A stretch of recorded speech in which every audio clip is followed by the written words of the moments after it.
Hi, everyone, and welcome to Signature West Podcast. I'm your host, Sam West from Palm Springs, California. My guest today is Joel Kalmin from Houston, Texas. Hi, Joel. Good morning. Good morning, Sam. How are you? I'm doing actually quite well. Good. Busy as can be, but feel fortunate. So Good. thank you. I have known you for a long time in LA. I've known you through probably the late 80s, the 90s, the 2000, and maybe all the way up to like 2010 or so. So I have my own preconceived notion of who you are. And I know that you moved a couple of times, but the final move that you made to Houston was in 2010. Why did you move? Well, I moved because I had like my dream job in Santa Barbara, working as a senior designer, and then the market fell out, and also lost that job. Moved quickly back to LA for a little bit, but then figured out that really nothing was happening, and I was given an opportunity for a year contract to work for a nonprofit in Houston. My friend was an executive there, and gave me an opportunity to come back home at least for a year and see how it would work. And 10 years later, almost exactly, I'm still here and still working for the same not-for-profit. So for me, looking from the outside in, and I can say like literally the minute you moved to Houston, which was your last and final so far, but you have done it before, something shifted. I mean, the one example I can give you, again, from the outside looking in, you were at the gym at 6 in the morning at the YMCA. I don't ever recall you being at the gym that early in the morning in LA. Well, I don't know how many people were motivated to be at the gym Right. at 6 in the morning in LA. So what happened? So what motivated you? What happened was, well, I had a job that I needed to be on site, between 8 and 8:30. I hadn't been required to be on premise at a physical job since I had been working for myself or for others. My accountability was high because this new position, I was hired through my best friend, and I didn't want to let him down, actually. So I put 110% of myself into the job for the first year, and also realized that I wasn't getting any younger, and I again was focusing again on my health. So, which is what I felt. So I was right on target from the outside looking in. So would you say, was it organically designed or was it deliberate on your behalf? Well, I guess it was a little bit of both. When I had moved back to LA the second time, I'd actually got involved in some transformational training and workshops, which Okay. really helped ground me for that second part of living in LA. And when But was that? also it really, pardon? When was that? Like what period? What year? If you That remember. was probably 2004 to 2006. So it was before you moved. Okay.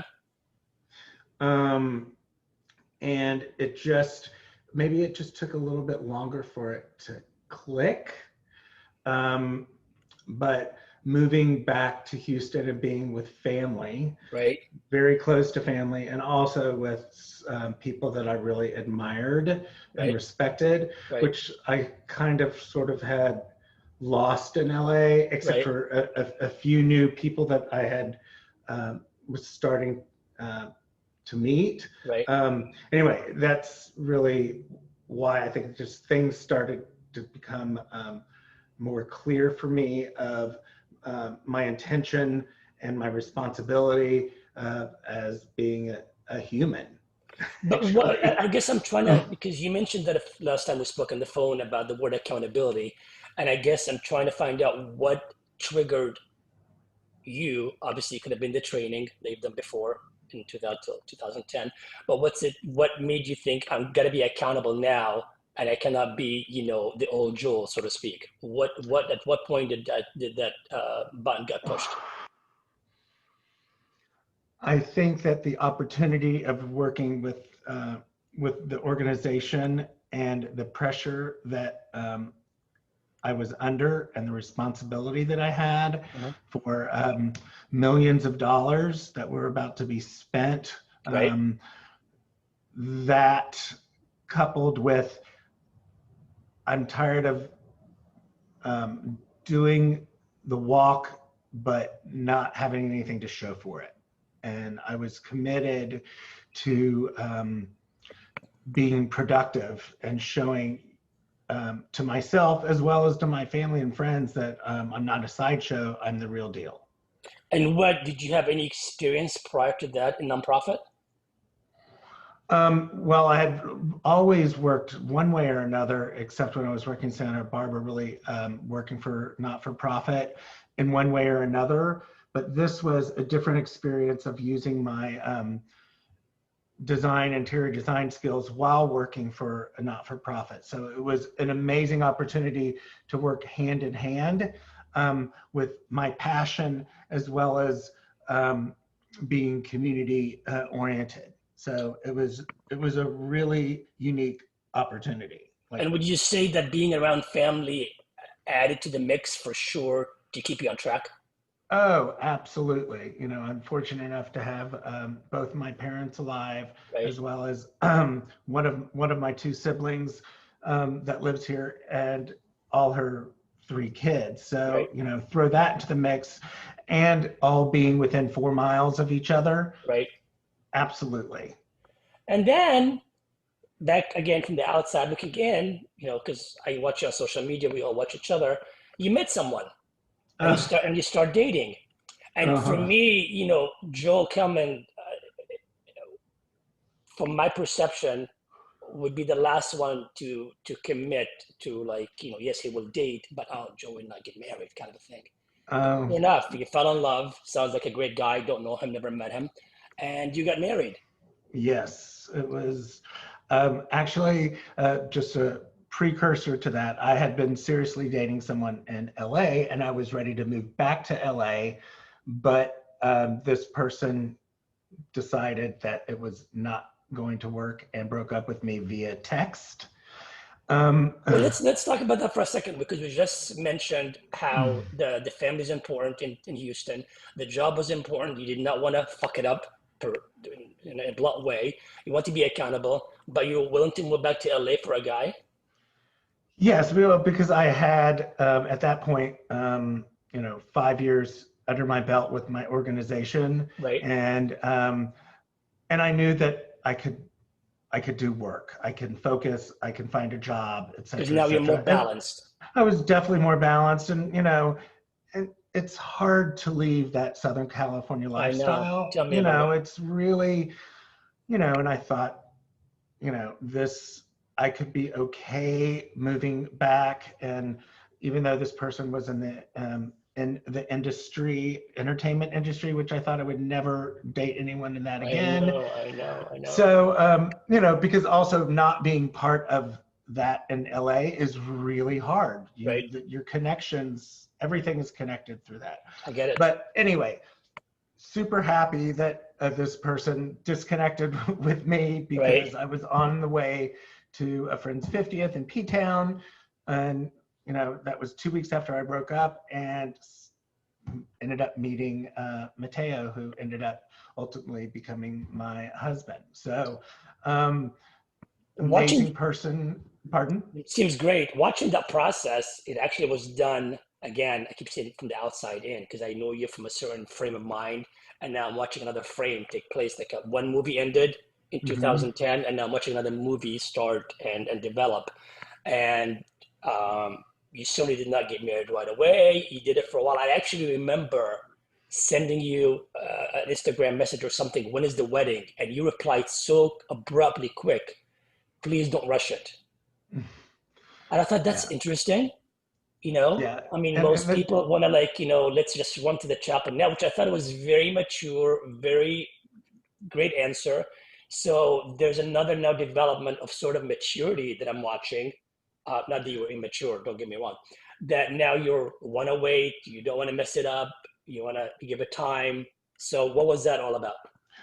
Well, to be honest, I mean, I knew after the first weekend that this person was it. It. So, and I told a few people. It was fortunate that it happened to be in P-Town, and there was a lot of amazing old friends that happened to be there for that week, and they got to experience my complete joy and also reflection of like, oh, this is what it's really right. So, but the thing What is, made it right? What made it right? What did for you think this is it? it's that bulb that just like this person is such a good. I was really clear on what a good person he was, Right.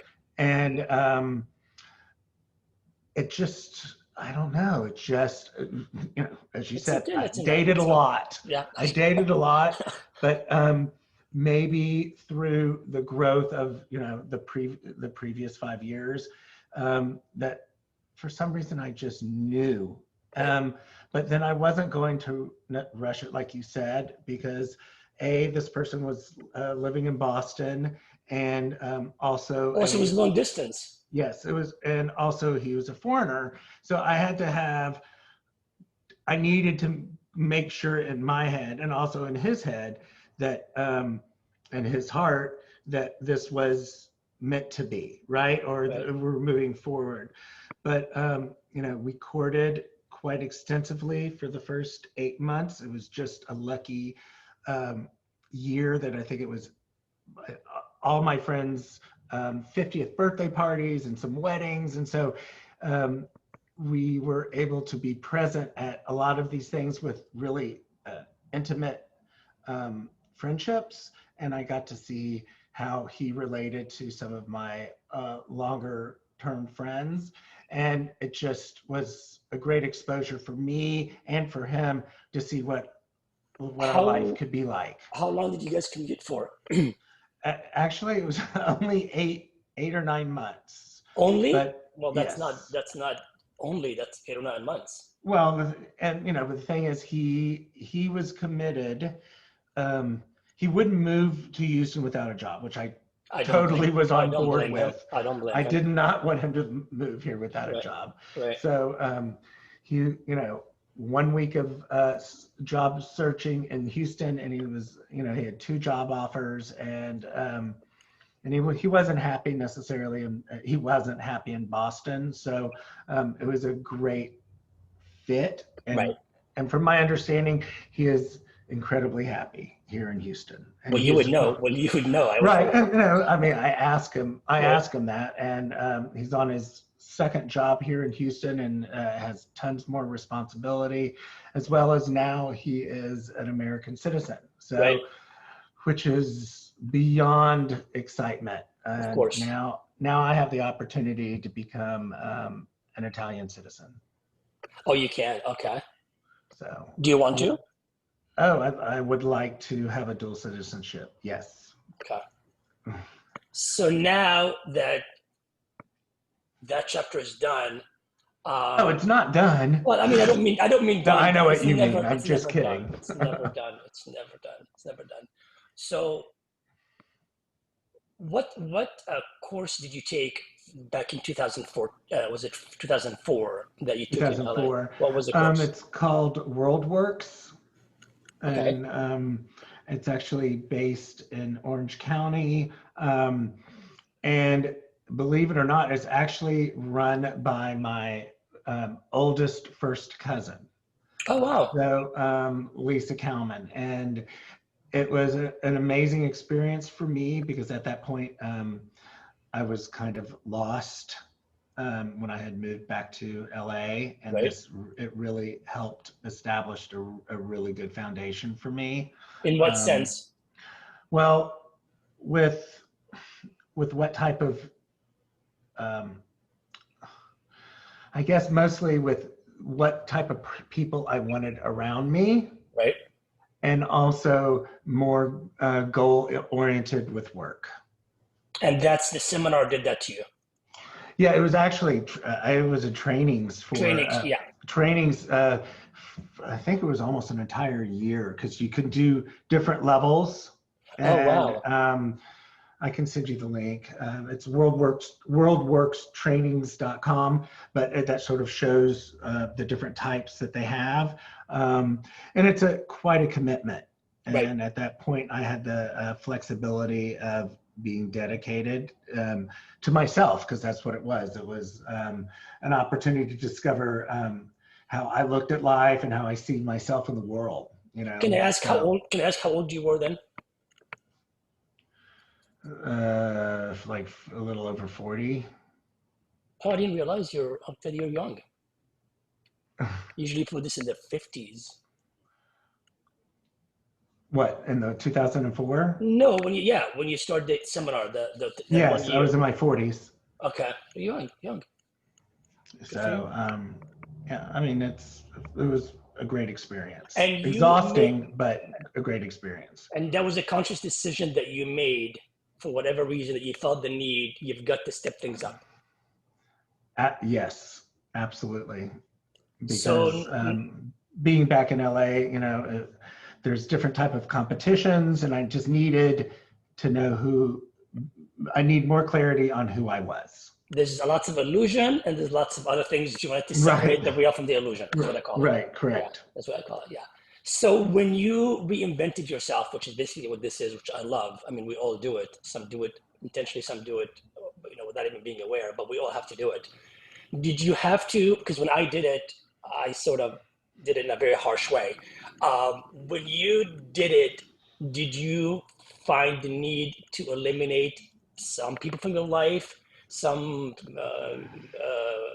family members, perhaps, some history to sort of That's definitely the hardest part. I agree. I just think eliminating. I was fortunate to have an amazing family, supportive family. That did not need any, or did I want any type of elimination. elimination of that. Friends in LA, yes. I definitely pushed back or did not engage, but Right. then engaged with a different group of people, which had more of a mindset and heart set than I had previously been around. I had a really hard time with that myself because I'm very black and white. There's no gray when I do things. So how was that for you? I mean, it cost me a lot, not just money. It cost me a lot emotionally. So how was that for you? Well, I think that these new members, new friends in my life provided so much more depth than the previous ones, Right.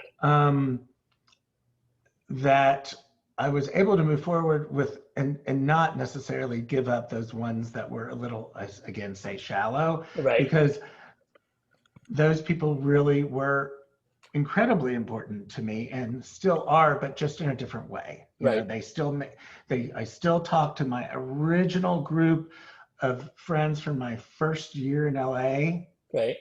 Um, and the thing is, they have also now grown and changed and morphed as well. Right. So there's very, very few that I have cut off.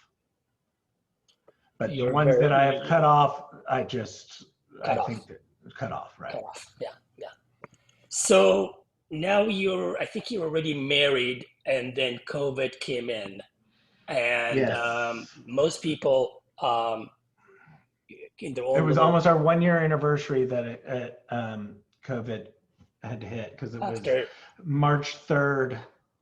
so we got married.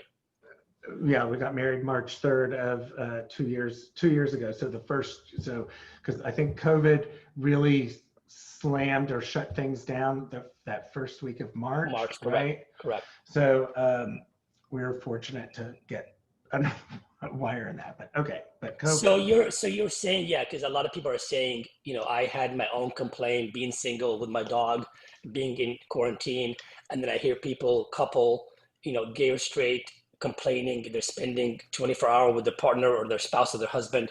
I'm saying, you guys have no idea. I'll trade you. You can come live Right, with my dog, and I'm exactly. gonna go live with your 5 children because we're none of this together. It's a very different mindset. So how was it for you guys? Um, of course, well, luckily we had moved into a little bit larger space, so we did have some more room. Hmm. But we both were also both fortunate that our jobs moved from offices to work from home. Um, Is that good or bad? um, well, he is now back at the office. I am now permanently work from home. Okay. But initially, for those first few months, it was a little challenging. Right. Just working out our phone calls and stuff like that. But then also, unfortunately, I had a medical condition right at that time, mid March, which unfortunately lasted for like 3 months. Wow. So it was a blessing because he was able to be here and Right. help me, Right. and it was comforting. But of course, just like anything, well, not anything, like most relationships, if you're under the microscope 24/7, Yep. there is going to be some angst. Yep. And there's definitely had been some angst. Yep. So, and we do a lot together. Yep. So It's we understood. we work through it. Yeah. We work through it. We haven't had, of course, a few blow ups, but nothing, earth shattering. I think like It's any fascinating because other. the single ones, in my case, could never understand because it's such a dynamic between you got somebody and you're bitching, and I got nobody but I'm bitching. So we're both bitching for very valid reasons, yet we have different reasons why to complain about. But it's still, they're both very Yeah, I valid. mean, I feel for those that are literally alone, especially during the height of the epidemic. It was terrible. Um, Being single, right? Terrible, Single, terrible, terrible. single slash alone, Yeah. right? So, Yeah. um,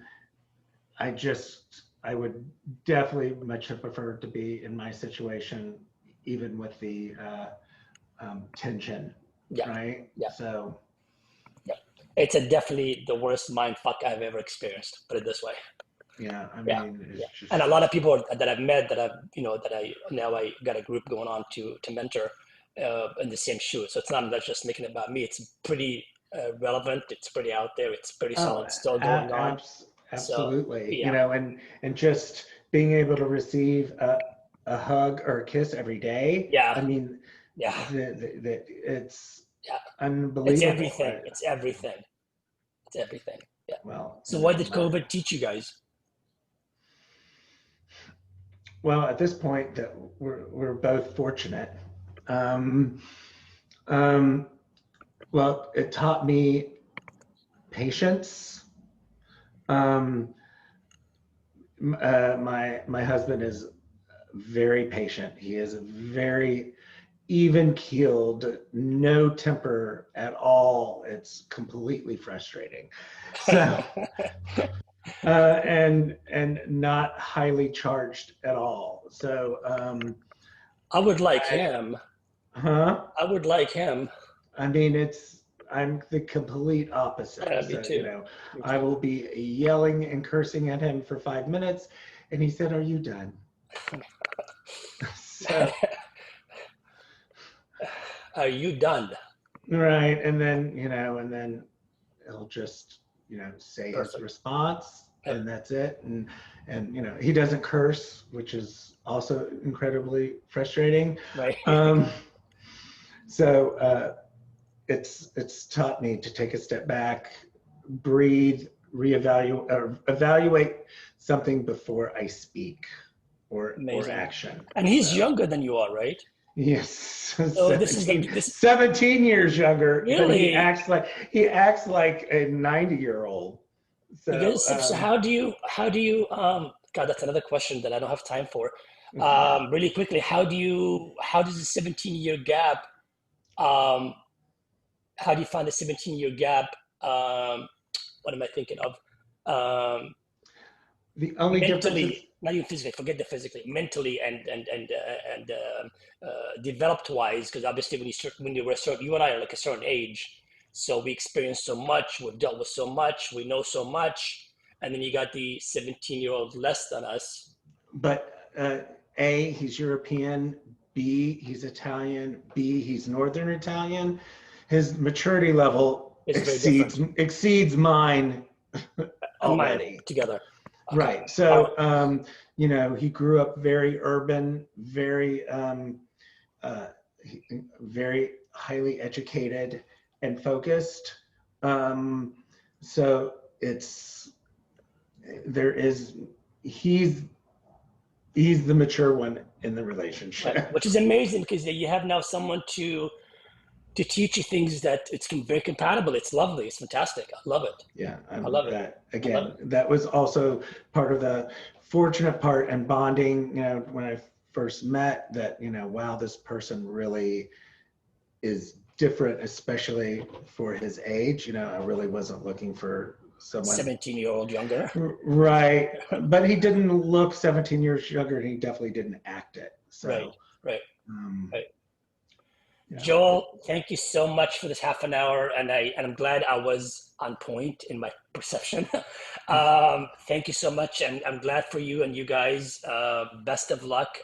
Sounds like you're on a roll. Keep it up. Thank you, To the Sam. to I the audience, appreciate the. anytime you can come back anytime. To the listeners, hope you enjoyed it. Hope you found it of value, and please come back next week for a new episode. I'm Sam West, the Signature West podcast. The next time, have a great one. Thank you.